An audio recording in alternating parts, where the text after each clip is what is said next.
Hello, my name is Grin, and this is my beard.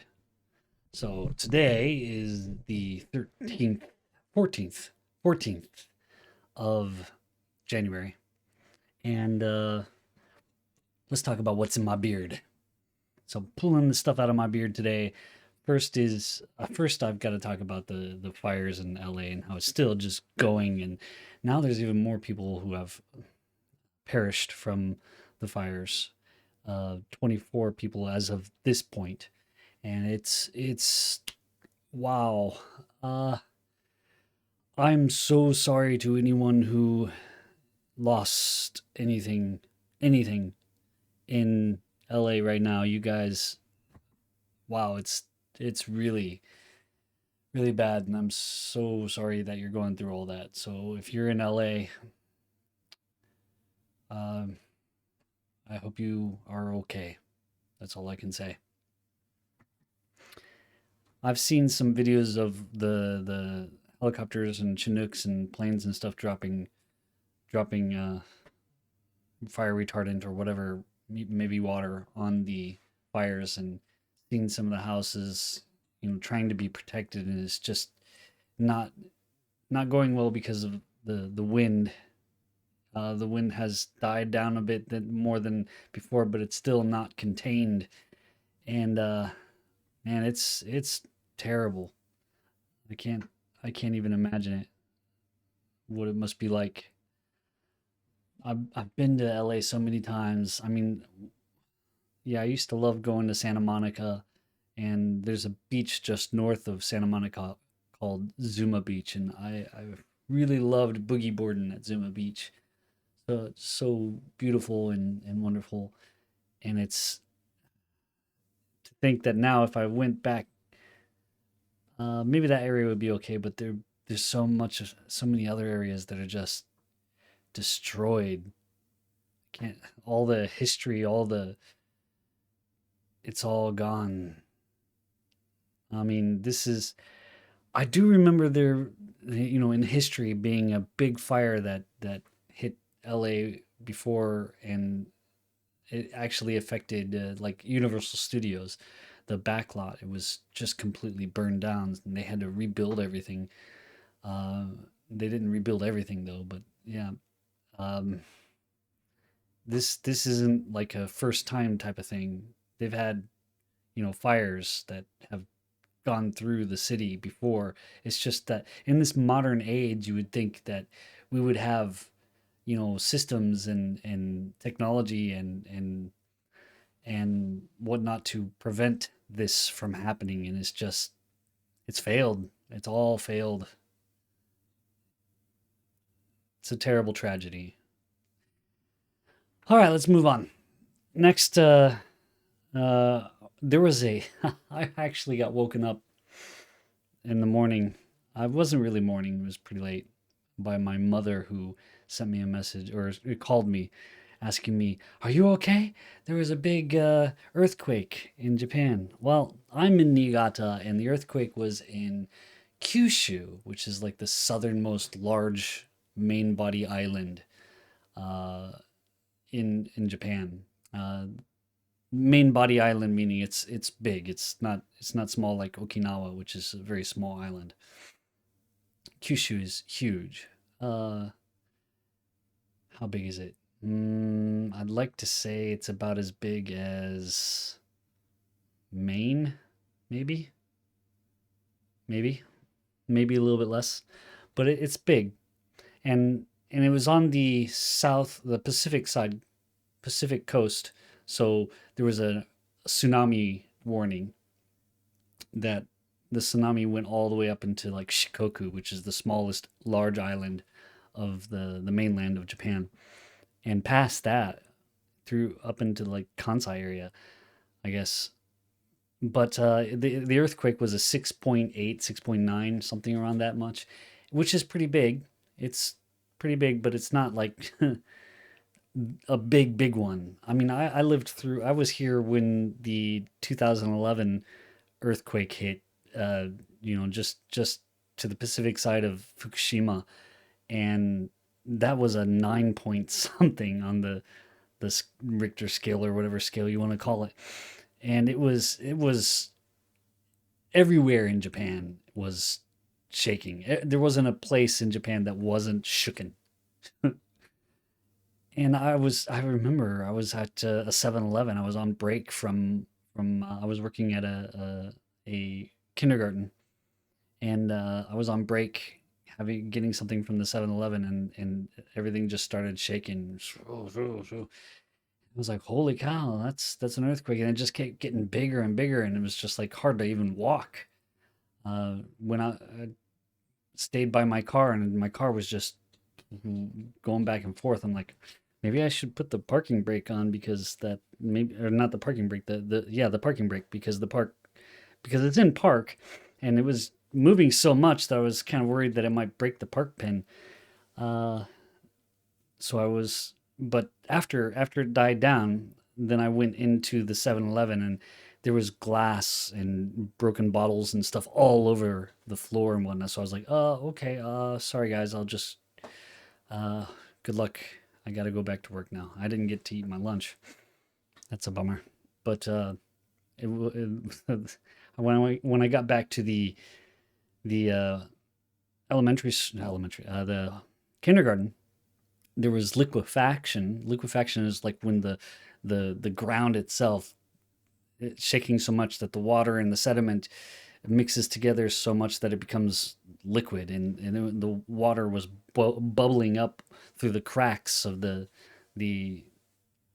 asphalt and cement, and all the kids were they were supposed to be out in this like area where uh like a garden like area. I don't know what do you want to say. It's just a small field that the thing surrounds, and that area there was so much liquefaction there, it got all muddy and whatnot, and they had to move them closer to the building, which was not safe at all. It was just a difficult situation for them. And then I came in afterwards, and it was just like, ooh. And this was when they were supposed to be in bed. I had just finished getting the kids to their hirune, their nap time, and then I went to my lunch. But these kids should have been sleeping, and instead they had to get them out. And then all the parents came to pick up their kids and whatnot that could, and then we stayed to take care of the kids whose parents couldn't come and pick up. But it was crazy, and just driving the streets, you could see all the damage, buildings, and this was pretty far away from the epicenter. In Niigata, there's yeah, it was very or not Niigata. At the time, I was in Meiwamachi, which is in Gunma, and yeah, so whew, craziness. 6 point something is like what we had on aftershocks after the nine the big 2011 earthquake. It's not it's not that big of a deal because Japan we have buildings that are made to withstand earthquakes now because it's so common. This is the earthquake capital of the world. We always have earthquakes. I mean, if you live here for any longer than a year, you're going to feel an earthquake. I'm pretty sure wherever you are in Japan. So it wasn't that big of a deal, but my mother was pretty worried. So she called me and said, "Are you okay?" I'm like, "Yeah, I didn't feel anything. Didn't even know anything had happened." And yeah, that's basically what it was. Didn't know anything had happened. Kyushu certainly felt it though. There were there was quite a bit of damage in Kyushu, closest to the ocean, but there wasn't. The tsunami was 20 centimeters, pretty big, but not nothing like what hit Fukushima. Uh, that was that wasn't such a big deal. So I'm safe. I'm safe. We're good. I've seen much worse here in Japan, and even my house, as tall as it is, it's pretty sound unless we have an 9.0 earthquake, like really close to us. I'm not really that worried. This house will survive it. It's made that way. So not a big deal. It was on my in my beard though because my mom had to call me because she was worried. Sorry, mom. Don't worry. Everything's fine here. We're fine. We're fine. How are you? So other things I want to talk about. There was a what was it? Let's see. things in Japan, things happening in Japan. Oh, China and Japan are doing like this exchange thing with they're opening dialogue, I guess you could say, within the governments, which is like unheard of because for the longest time they've just kind of cut off communication where they don't. There's been no interaction between the Japanese government and the Chinese government, unless it's to say, for finger wagging of some sort, usually by China. Most of the finger wagging that gets done is by uh, Korea or China in the direction of Japan, and most of that is because of World War II and how they haven't gotten over it. And Japan did some messed up things for sure, but they also lost the war, and that was a long time ago. They paid their reparations that they could then, and it was like if well, the United States made them do what they needed to do to become a democratic superpower that they are now. So that should be done with, but uh, they're always trying. China and South Korea are always trying to find some other way to stir up the mess. Now, some things like the comfort women thing, maybe that could have been done better a long time ago. Now it's kind of like it's a little bit late. Great, you South Korea and China have graduated in their diplomacy enough to bring it up as an issue, which they couldn't do before, but they could have. They just didn't push it or couldn't push it as much. And now that they have the power that and the money that they need in order to be a player in the global economy, they want to push that issue because it wasn't pushed then. I get that. I get that. But at some point in time, you've got to get over it. You've got to air your ties. Why are you trying to start an issue unless you're just trying to get something out of it? You're just kind of selfish. In Japan, it's more like and the way Japanese culture is we're all in this boat together. So, we need to do things together to a certain point. But they also have another not so good part, which is the uchi soto kind of aspect, where it's like you're uchi if you are Japanese or in Japan, and you're soto if you're not, and they will treat you differently. So people who are complaining about Japan outside of Japan, Japan people and culture is just going to call them soto. You are soto. We aren't going to listen to your nonsense. If you're in Japan and you complain, then yeah, you have a voice. But if you're outside of Japan, you don't really. Which is part of the thing. You want to, let's say you want to get a job in Japan. You want to get a job in Japan, but you're not in Japan. That's going to be really hard. But if you're already in Japan, well, congratulations, you're Uchi, and the government is more likely to give you concessions to allow you to work or get a visa or live in Japan. You're already here. You've gotten to the point where you can come here, so now you are part of the citizenry, even if you're not a permanent resident or a resident at all. But if you're here, then that's a start. Unless you break the law or stay longer than your visa or something like that, then you become Soto again. So don't break the law. um, let's see other things in Japan that have happened recently. There was something about there was a college in Tokyo that some I don't know. It wasn't really important to me. It was some college administrator was embezzling money and not, you know, doing what they were supposed to. So there was an embezzling cheater in some college in Tokyo. Not important to me. Didn't really read into it much. Oh, but there was a big thing the other day. Was coming of age day in Japan. Coming of age day is a pretty big event. It's a holiday. It's a national holiday actually. So Monday was a day off for government entities and schools and things like that. because it was coming of age day, and coming of age is 20 years old. So once you're 20 years old, you're considered an adult. Now that I've been told that they've changed it to 18, but apparently it's still 20, and it hasn't taken effect where it's supposed to be 18. I think the big stopping point of that is you're not allowed to drink until you're or drink alcohol or even drive until you're 20 years old, because that's when you're an adult. That's when you can do those things. So you can't even get a driver's license until you're 20. Like you people living in the United States who you get your driver's license at 16, that doesn't happen in Japan. You get your driver's license at 20, and only if you spend a lot of time taking tests and practicing and paying a lot of money to do it. Then you can get your driver's license. It's not easy. But also, there's the fact that Japan has some of the most ubiquitous public transportation in the world. So, it's not that big of a deal. I know a lot of Japanese people who don't even have a driver's license or a car. It's just you don't really need to, especially people who live in Tokyo or around Tokyo.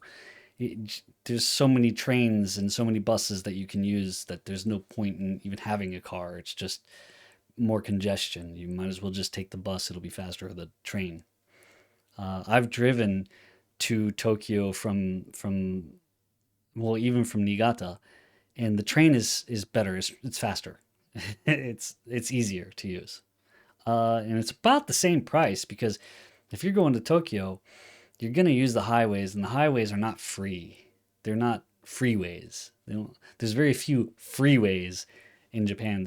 They're all highways, and they all have a toll service. So toll service is pretty easy too, because they have this thing called the hell's it? It's not Taspo. No, Taspo is for cigarettes, I think. It's no, it's not cigarettes. That's Pasmo. That's Pasmo. What is it called? I can't think of it right now. I've got one in my car. It's just like this little device that you put your credit card into, and as you get to the toll booth, it reads the device and charges your card. It's really work. Maybe it is Taspo. I can't remember. At any rate, it's really easy. My wife hates it when I use it though, because it costs money. She always wants me to use the small roads, the roads that have lights, traffic lights, which usually they're busy and whatnot, and I don't like taking it. I like using the highway because it's faster and easier, and I don't have to worry about too many cars or accidents or anything like that. Usually, there's very few accidents on the highway. There's a lot of accidents on the regular roads. Not a lot of accidents, actually. I haven't seen any big accidents here in Niigata. I've Okay, this crumb I've got to pull out of my beard right now. When I was in uh, Ota, Gunma, I actually saw a lady get run over by a car on my way home from work. It was terrible. I've got to get this out of my beard. Okay, so I'm coming home, and I see this car, and I hear the, and then I'm across the street waiting for the light, and I see that this car has just run someone over. I didn't actually see the person get run over, but and then I went over there, and we were trying. There was like five or six of us trying to get the guy out of the car or move the car. We're like, don't move the car. She's underneath it. She's stuck underneath it, and he must have been drunk or something, because he was not all here, like not all here. And six of us were trying to like lift the car off of this lady. We couldn't. This car was heavy, heavy, heavy. It was a sedan of some sort. It was heavy. It was too heavy. We couldn't. There were six of us at first, and then more people came, and as we're trying to lift up this car, we couldn't do anything, and we stopped. Like, what can we do? What can we do? And someone driving by rolls down their window, and it's like, "There's a person underneath the car. What are you doing?" And he was yelling at me, or in my direction, and then one of the other guys is like, "Why don't you get out of your car and help if you think you can do any better than we can?" And he didn't, though. He just kept driving. It's like, yeah, why are you going to complain at us when we're here trying to do something and you're not even? At any rate, uh, she didn't make it. We couldn't get the car off of her, and it was a good 10 or 15 minutes before the emergency services came, and then it took them another 5 minutes to get this device out, this like air pump device thing that they put underneath the car and lifted the car up and then got the lady out. And it's like this whole time, even with them, they didn't do it. But I was thinking to myself afterwards, hindsight is 2020. Every car has a jack, right? Every car in Japan, at least, in the trunk has a jack. And if I had just got that guy's keys and opened up his trunk, I probably could have gotten a jack out of it and lifted that thing up. But I'm also told that if I had done that, that would have been, like breaking and entering type of thing. So he could have like sued me for that. So, hmm. But yeah, I'm pretty sure he's going to be in jail for the rest of his life. They don't mess around when you're drunk and you do something. If you kill somebody and you are drunk, your life is over. You not only did you ruin that person's life that you killed, your life is now over. You're going to be in jail for the rest of your life if they don't hang him. So yeah, they don't mess around. If you get pulled over and you have any kind of alcohol or anything like that, and you fail a sobriety test of some sort, you've lost your driving privileges forever. I don't think you can get that back. I don't, uh, it's revoked. It's not suspended or anything like that, as far as I know. And then you also have to go to jail if you are driving and you're drunk. I believe the minimum is 3 months in jail, maximum is a year in jail or something like that. So don't mess around. Don't drive drunk. No DUIs, no DWIs, nothing. None of that. It's just you got alcohol in you and you're driving and you get caught, you're going to jail. Simple as that. No tickets, just jail. Straight to jail. So, any other news? Let's see what else, what other crumbs can I pull out of my beard? Is there anything else? No, I think that's pretty much it for tonight. So yeah, we got fires in LA, which doesn't have to do with Japan, but I feel really bad about it, and um, I'm just it's in my beard a lot. I've had a lot of friends who are from LA. They don't. I don't have any friends that live in LA now. Oh yes, I do. Oh shoot, I should probably contact. No, I think he moved away, but still, I better contact him to see if his. Oh wow, okay. So yeah, I just realized that I have some friends in LA. Uh, wow. Okay. Uh, hmm. Yeah. So I need to figure out that. Then there, yeah, let's see. Yeah, I'm just gonna end it there. That's kind of it. If you guys have any questions, I'm gonna try and listen to the Japanese news more often and see what's going on in Japan and talk about that stuff because it's been on my mind lately. Um, what's going on in Japan? I don't talk about that so much. And I think I probably should, especially considering I'm going to live here until I die and I'm going to bury my bones here. So I should probably know a little bit more about what's going on in Japan. So I'll do that and talk about it in my next upcoming videos. All right, that's all I got to say today. All the crumbs out of my beard for now. See ya.